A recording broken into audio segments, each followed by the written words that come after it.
расман муҳорибаи унвонӣ дар вазни ним вазни Беллатор байни чемпион Вадим Немков бо рекорди 15-2 ва Довталаб Йоэл Ромеро бо рекорди 15-6 рӯзи 16 июн дар турнири Беллатор 297. Ассалому алайкум дӯстон, хуш омадем ба шабакаи мо. Дар навори имрӯза оиди тозатарин ва муҳимтарин хабарҳо аз ҷаҳони ММА гап мезанем. Барои пешравии канали мо лайкро зер карда 3-4 калима комментария навишта ҷангвари бебохти вазни 61 кг UFC Умар Нурмагомедов хабар дод ки UFC муҳорибаи уро зидди Мераб Двалишвили ташкил кардан мехоҳанд.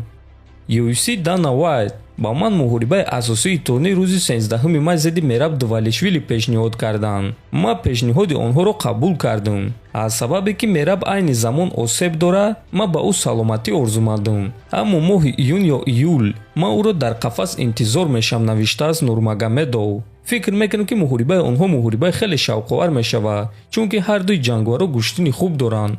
аммо ҳамаи гап дар он аст ки оё Мераб ин муҳорибаро қабул мекунад ё ин ки ӯ муҳориба зидди Кори Сенхагенро қабул мекунад, ки рӯзҳои истироҳатии гузашта ба Мераб визв дода буд. агар аз рӯи стил гирем, пас барои Мераб муҳориба зидди Сенхаген хубтар аст, чунки муҳориба зидди Умар Нурмагомедов барои Мераб Двалишвили муҳорибаи вазнин хоҳад шуд.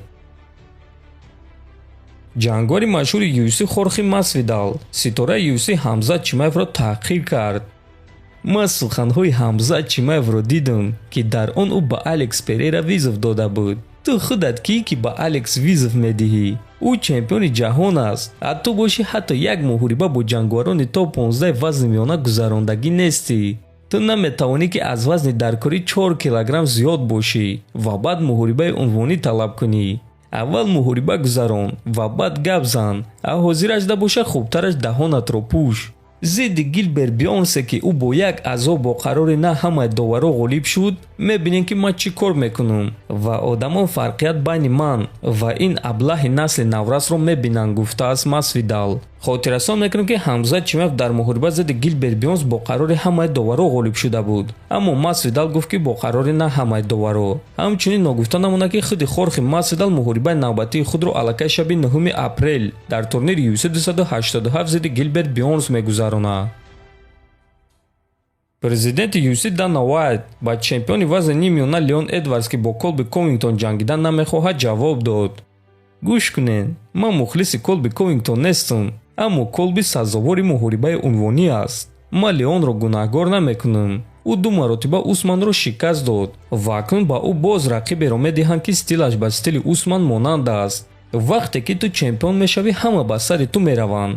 ҳамаи ин қотилон дар як сол 3 маротиба ба сари ту мераванд. ту бо ҷангварони сахти вазни худ вомехӯрӣ. ба Усман ва корҳои кардаи ӯ назар кунед. ӯ вазни худро 2 маротиба тоза карда гузашт. Усман яке аз бузургтарин ҷангварон дар ҳама замон аст ва Леон ӯро 2 маротиба шикаст дод. акнун ту Леон сардори ин вазнӣ ва ҳама ба сари ту меоянд, аммо рақиби навбатии ту Колби мешавад.